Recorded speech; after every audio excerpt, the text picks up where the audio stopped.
ஸ்ரீஹரிக ஸ்ரீமத் வால்மீகி ராமாயணம் அயோத்தியா காண்டம் 2. ஸ்ரீராமர் காட்டிற்கு அனுப்பப்படுகிறார். அவருடைய பிரிவினால் தசரதர் மரணத்தை அடைகிறார். அவருடைய உடல் பாதுகாக்கப்படுகின்றது.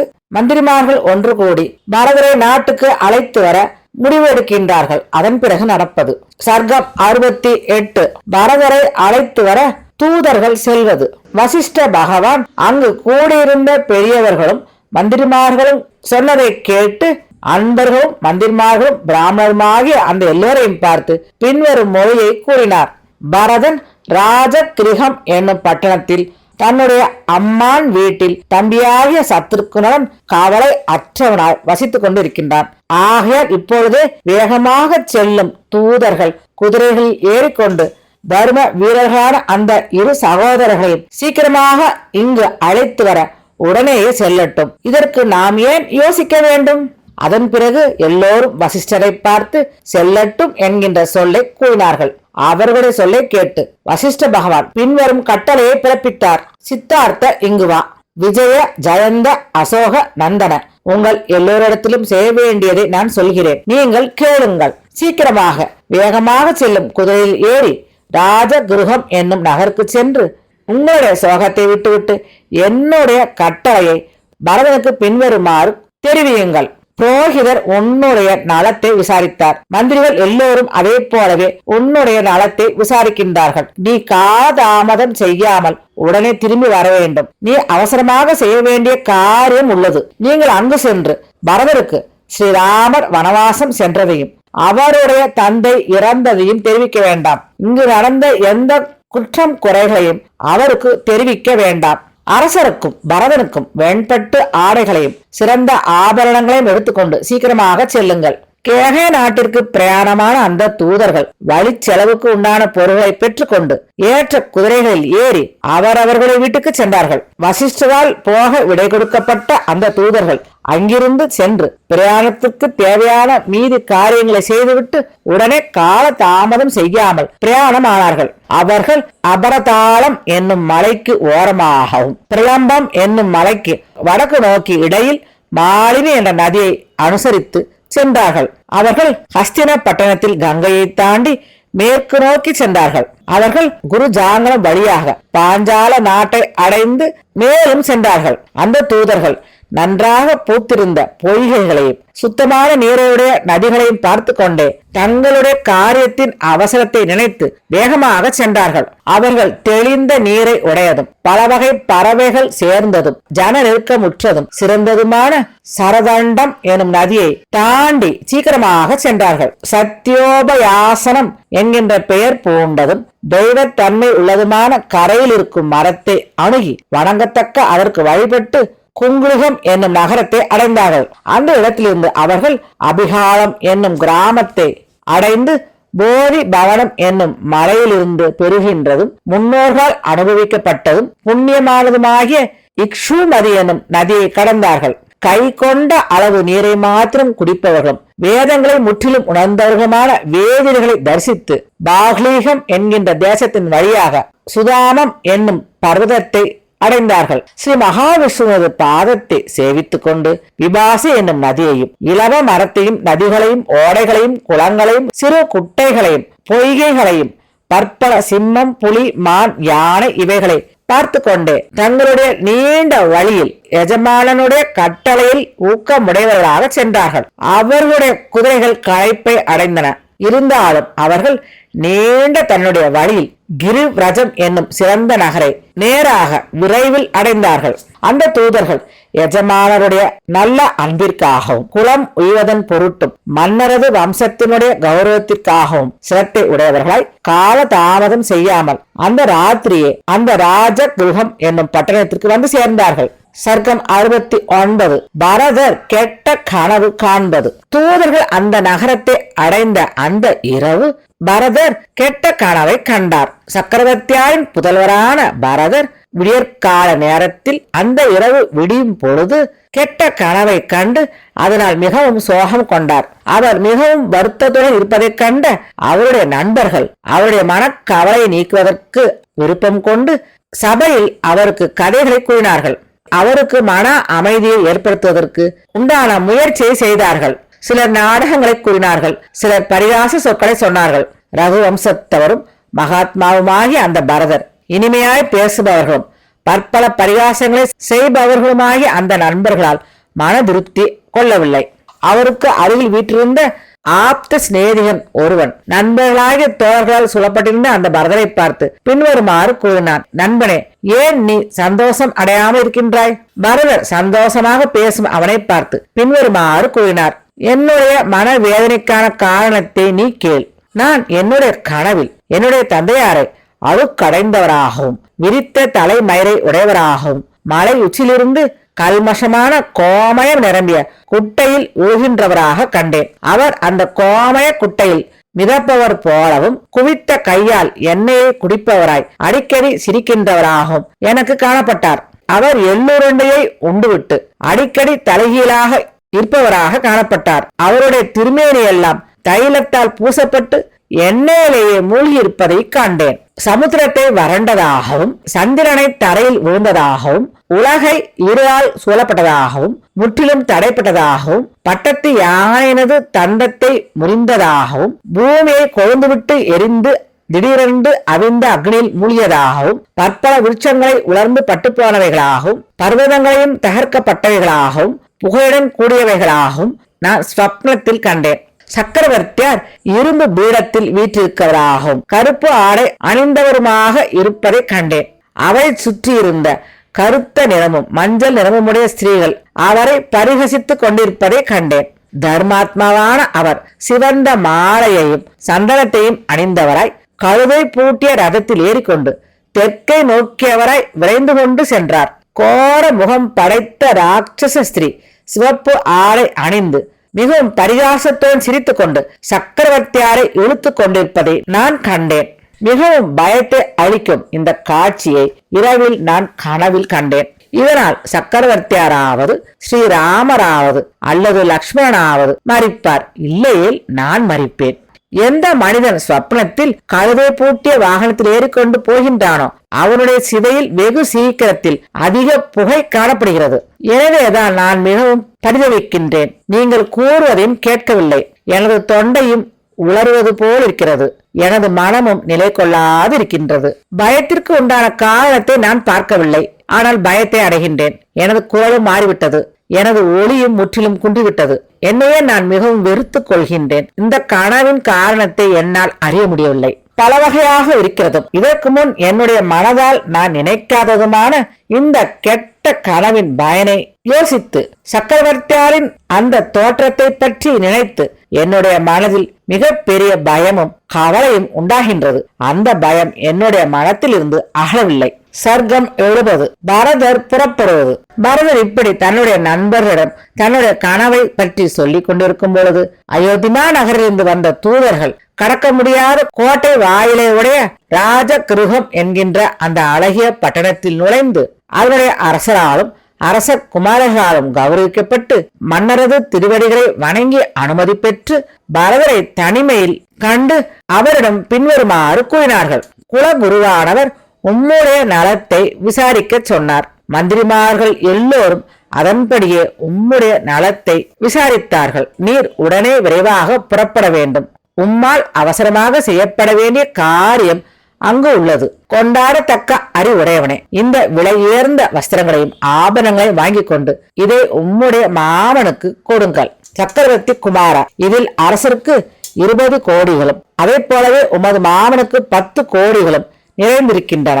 பரதர் அந்த எல்லா பொருட்களையும் வாங்கி தன்னுடைய உறவினர்களிடம் அதை கொடுத்து அவர்களை கௌரவித்துவிட்டு அந்த தூதர்களை பார்த்து பின்வருமாறு கேட்டார். எனது தந்தையாகிய தசரத சக்கரவர்த்தியார் சேமமாய் இருக்கிறார் என்று நான் நம்புகிறேன். மகாத்மாவாகிய ராமர் விஷயத்திலும் லக்ஷ்மணர் விஷயத்திலும் ஆரோக்கியம் இருக்கின்றது என நான் நம்புகின்றேன். அறிவாளியாகிய ராமரது தாயும் உத்தமையும் தர்மம் உணர்ந்தவளும் தர்மத்தில் பற்றுடையவளும் தர்மத்தை அனுசித்து காட்டுபவளுமான கோசலா தேவியார் நோயற்றவராக இருக்கின்றாரா? லக்ஷ்மணன் மற்றும் தர்ம வீரனாகிய சத்ருக்னனுடைய தாயும் தர்மத்தை உள்ளபடி அறிந்தவளும் நடு ராணியான அந்த சுமித்ரா தேவியாரும் நோயற்றவராக இருக்கின்றார் என்று நான் நம்புகிறேன். எனது தாயும் சுயநலத்தை கருதுபவளும் எப்பொழுதும் பிடிவாதம் உடையவளாய் சண்டை போடுபவளும் தனக்கே சகலமும் தெரியும் என கருதுபவளுமான கைகேயி தேவியார் நோயற்றவராக இருக்கின்றாரா? என்ன சொல்லி அனுப்பியிருக்கின்றார்? மகாத்மாவான பரதர் இப்படி கேட்டவுடன் அந்த தூதர்கள் வினயமுடன் அந்த பரதனுக்கு பின்வருமாறு பதிலை சொன்னார்கள். புருஷோத்தம, யாருடைய சேமத்தை கேட்கின்றாயோ அவர்கள் சேமமாய் இருக்கின்றார்கள். தாமரையை கையில் கொண்ட லட்சுமி உன்னை கேட்கின்றாள். உனது ராதமும் சித்தமாகட்டும். இப்படி சொன்னதை கேட்ட பரதர், நான் அரசரிடம் சென்று என்னை தூதர்கள் விரைவாக வர சொல்லுகிறார்கள் என்று சொல்லி விடைபெற்றுக் கொள்கிறேன் என்று கூறினார். சக்கரவர்த்தியாரின் குமாரரும் தூதர்களால் தூண்டப்பட்டவருமாகிய பரதர் அந்த தூதர்களுக்கு மேற்கொண்டவாறு சொல்லி அதன் பின்னர் மாதா மகரை பார்த்து, அதாவது தன்னுடைய தாயின் தந்தையை பார்த்து பின்வருமாறு கூறினார். அரசரே, தூதர்களால் தூண்டப்பட்ட நான் என்னுடைய திரு தந்தையின் சந்நிதிக்கு போகிறேன். தேவரீரான நீர் என்னை திரும்பவும் எப்போது நினைக்கின்றீரோ அப்போது நான் வருவேன். பரதர் இப்படி சொன்னவுடன் மாதா மகராகிய அரசர் பரதனை உச்சி முகர்ந்து பிறகு அவருக்கு அனுகூலமான பின்வரும் சொல்லை சொன்னார். குழந்தாய், உனக்கு விடை கொடுக்கின்றேன், போய் வா. உன்னால் கைகேயி நல்ல புதல்வனை பெற்றோராகின்றாள்.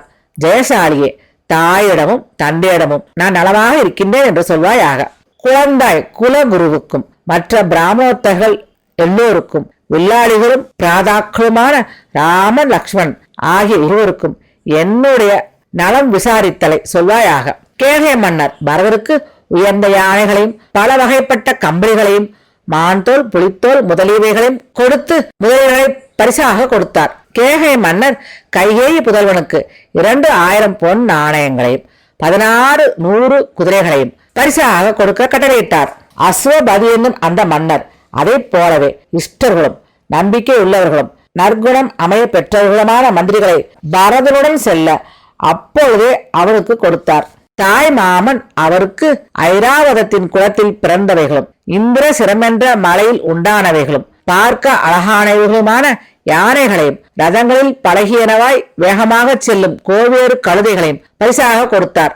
அந்த புறத்தில் நன்கு வளர்க்கப்பட்டதும் புலியின் வீரத்திற்கும் பலத்திற்கும் சமமானவையும் கோரை பற்களை ஆயுதமாக உடையவைகளும் உத்தம இயற்கை அறிவை உடையவைகளுமான நாய்களையும் பரிசாக அளித்தார். கைகேயின் புதல்வரான அந்த பரதர் பிரயாணப்படுவதற்கு அவசரமாக இருந்ததால் அந்த சந்தர்ப்பத்தில் கேகய மன்னரால் அளிக்கப்பட்ட அந்த பரிசை பெரிதாக பாராட்டவில்லை. தூதர்கள் அவசரப்படுத்தியதாலும் கண்ட கனவாலும் அவருடைய மனதில் கவலை மிகுந்திருந்தது. ஸ்ரீமானான அவர் தானிருந்த வீட்டை கடந்து மனிதர்களும் யானைகளும் குதிரைகளும் நிரம்பியதும் மிகச் சிறந்ததும் விசாலமானதுமான ராஜ வீதியை அடைந்தார். பிறகு அவர் அந்த ராஜ வீதியை கடந்து அந்த புறத்தை அடைந்து தடை செய்யப்படாதவராக அதில் புகுந்தார். பிறகு அவர் தன்னுடைய மாதா மகரிடத்திலும் அம்மானாகிய யுதாஜித்திடம் விடைபெற்றுக் கொண்டு ரதத்தில் சத்ருக்னரோடு ஏறி பிரயாணமானார். சேவகர்கள் ஒட்டகம், எருதுகள், குதிரைகள், கோவேறு கழுதைகள் ஆகியவை பூட்டப்பட்ட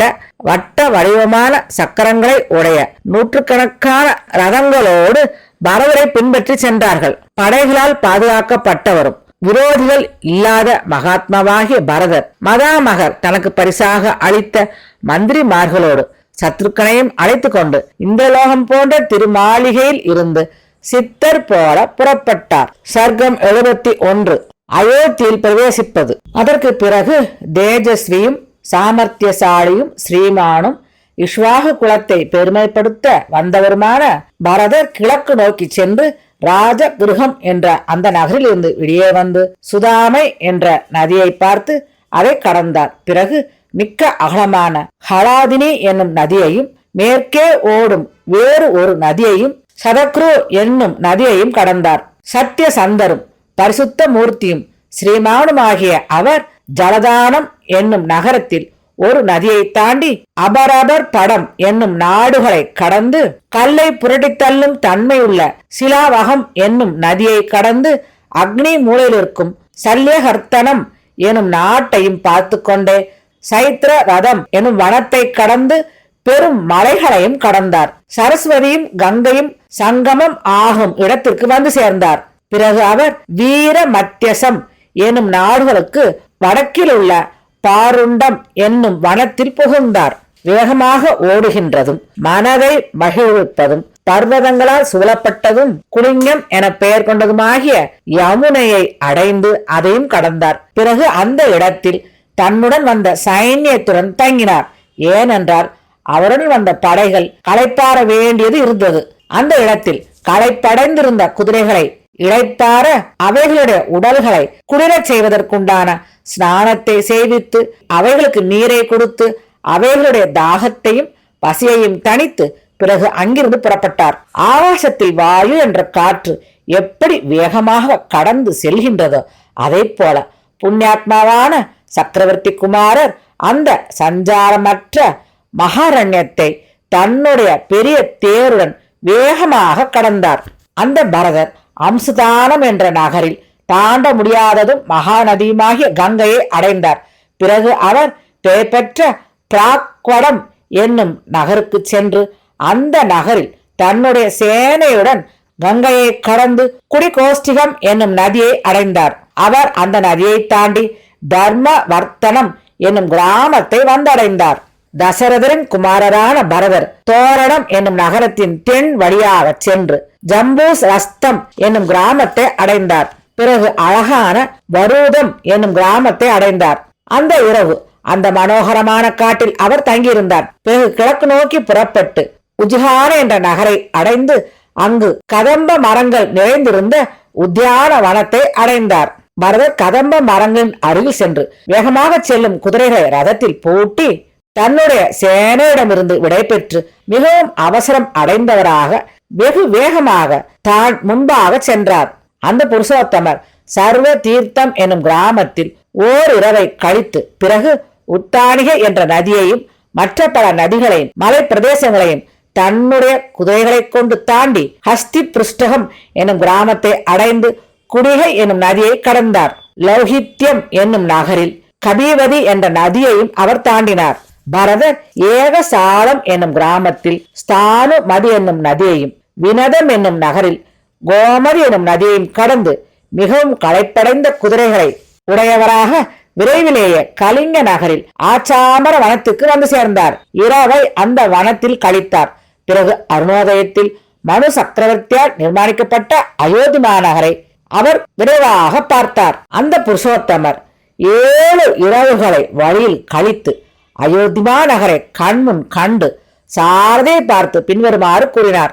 சாரதியே, இந்த அழகிய உத்தியான வனங்களை உடையதும் புகழ் படைத்ததும் வெண்மை மண் உடையதும் யாகம் செய்யும் நற்குணம் பொருந்திய வேத வித்துக்களாகிய பிராமணர்களாலும் செல்வவான்களாலும் அதிகமாய் நிறைந்துள்ளதும் ராஜ ரிஷியால் பரிபாலிக்கப்பட்டதுமான அயோத்தி மாநகர் வெகு தூரத்திலிருந்தே எனக்கு உற்சாகமற்றிருக்கிறதாய் காணப்படுகிறது.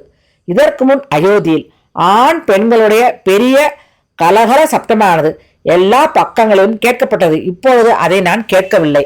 சாயங்காலத்தில் உத்தியான வனங்களில் விளையாடி முடிவு பெற்றவர்களும் எல்லா பக்கங்களிலும் பரவி இருப்பவர்களுமான காமிகள் எனப்படும் பாரிய சக்தர்களான மனிதர்களால் துறக்கப்பட்டிருக்கின்றன. அதாவது அவர்களை காணவில்லை. இப்பொழுது எனக்கு வேறு விதமாக அவைகள் அழுவதைப் போல தோன்றுகின்றன. சாரதியே, இங்கு பிரதானிகள் தேரில் ஏறிக்கொண்டு வெளியே போய்கொண்டோ அல்லது உள்ளே வந்து கொண்டோ இருப்பதை முன்போல இங்கு காணப்படவில்லை. யானைகளில் ஏறிக்கொண்டு செல்பவர்களை நான் இங்கு காணவில்லை. குதிரைகளில் ஏறிக்கொண்டு செல்பவர்களை நான் இங்கு காண முடியவில்லை.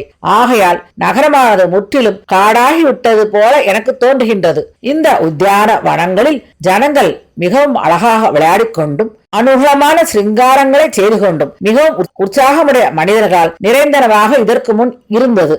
இப்போது இங்கு இவைகளுடைய பாதைகளில் உதிர்ந்த இலைகளுடன் இருக்கும் மரங்களை நான் காண்கின்றேன். அவை எல்லா பக்கங்களிலும் உற்சாகமற்றவர்களாய் இருந்து கொண்டு கதறுவதைப் போல எனக்கு தோன்றுகின்றது. உற்சாகமூட்டுவதும் இனிமையானதுமான ஒளியை கொண்டு மழலை போல கூவும் உற்சாகமுடைய மிருக பட்சிகளுடைய தொனிகள் இங்கு கேட்கப்படவில்லை. சந்தனம், அகில் இவைகளுடைய மனத்துடன் தூப தீபங்களால் நிறைந்த இனிமையான காற்று முன்பை போல இப்பொழுது ஏன் வீசவில்லை? முன்பு எப்போதும் கம்பீரமாக இங்கு ஒலிக்கும் பேரி, மிருதங்கம், வீணை இவைகளுடைய ஒளி இப்பொழுது ஏன் கேட்கப்படவில்லை? விருப்பமற்றதான கெட்ட பல வகையான துக்ககரமான சகுனங்களை நான் காண்கின்றேன். அதனால் எனது மனம் கவலைப்படுகிறது. சாரதே, என்னுடைய பந்துக்கள் விஷயத்தில் எல்லா வகையான சேமம் என்பது அரிதாக இருக்கும் போல் இருக்கின்றது. ஏனெனில் நிஷ்காரணமான சித்த பிரமையில் எனது மனது முற்றிலும் உழல்கின்றது. பரதர் உற்சாகமிழந்தவராகவும் நொந்த மனத்தை உடையவராகவும் உள்ளம் நடுங்கியவராகவும் கலக்கமுற்ற ஐம்புலங்களை உடையவராகவும் இஷ்வாகுக்களால் காக்கப்பட்ட அந்த நகரத்தினுள் விரைவாக புகுந்தார். குடும்பங்கள் வசிக்கும் வீடுகள் பூஜை அற்றவைகளாகவும் தூப வாசனை அற்றவைகளாகவும் உணவு உண்ணாத மக்களை உடையதாகவும் ஒளி இழந்த ஜனங்களை உடையவைகளாகவும் பால் அடைந்தவர்களாகவும் இருப்பதை நான் காண்கின்றேன். தெய்வ ஆலயங்கள் மாலை நேரத்து சோபைகளை இழந்தவைகளாகவும் பால் அடைந்தவைகளாகவும் இருக்கின்றன. முன்போல் ஏன் அவை உற்சாகமாக அழகாக விளங்கவில்லை? தெய்வ பூஜைகளையும் நான் இங்கு காணவில்லை. யாக கோஷ்டிகளும் இங்கு கேட்கப்படவில்லை. புஷ்ப கடைகளில் எந்த பொருள்களையும் இப்பொழுது நான் காணவில்லை. இங்கு இப்பொழுது வியாபாரிகளும் கவலையால் நொந்த மனத்தை உடையவர்களாக வேலை இல்லாது கஷ்டத்தை அடைந்தவர்களாக இப்பொழுது காணப்படுகிறார்கள். முன்பை போல அவர்கள் உற்சாகமாக இங்கு காணப்படவில்லை. கோவில் யாக சாலைகள் முதலிய இடங்களில் பட்சிகளும் மிருகங்களும் உறங்கி கிடக்கின்றன. இந்த நகரில் உள்ள ஆண் பெண் உள்ளிட்ட ஜன சமூகம் எல்லாம் மாசு படிந்தவர்களாகவும் கண்ணீர் நிறைந்த கண்களை உடையவர்களாகவும் பரிதவிக்கும் நிலையில் இருப்பவர்களாகவும் அதிக கவலையில் இருப்பவர்களாகவும் துவண்டு கிடப்பவர்களாகவும் வருத்தத்தில் இருப்பவர்களாகவும் நான் காண்கின்றேன். பரதர் அயோத்தியில் அந்த அபசகுணங்களை கவனித்தார். அதனால் நொந்த மனத்தினராய் அந்த சாரதியிடம் மேற்கண்டவாறு சொல்லிவிட்டு சக்கரவர்த்தியாரின் மாளிகைக்கு வந்து சேர்ந்தார். இந்திரனுடைய நகர் போல விளங்கிய அந்த நகர் சூன்யமாயிருக்கின்ற சதுக்கங்களையும் வீடுகளையும் வீதிகளையும் உடையதாகவும் புழுதி படிந்து சிவந்த வாயிற்கதவுகளை உடையதாகவும் இருப்பதை கவனித்து அவருடைய மனம் துயரத்தால் நிரம்பியதால் அவர் மிகவும் தவிக்கின்ற மனதுடையவராக ஆனார். மகாத்மாவான அவர் இதற்கு முன் ஒரு சமயத்தில் கூட அவருடைய அந்த நகரில் மனதிற்கு விரோதமாயிருக்கின்றவைகள் எவைகள் உண்டானதில்லையோ அவைகள் எல்லாம் அங்கு நிறைந்திருப்பதை கவனித்தவராய் தலை குனிந்து நொந்த மனத்தை உடையவராக உற்சாகம் குன்றியவராக தன்னுடைய தந்தையினுடைய மாளிகையில் புகுந்தார்.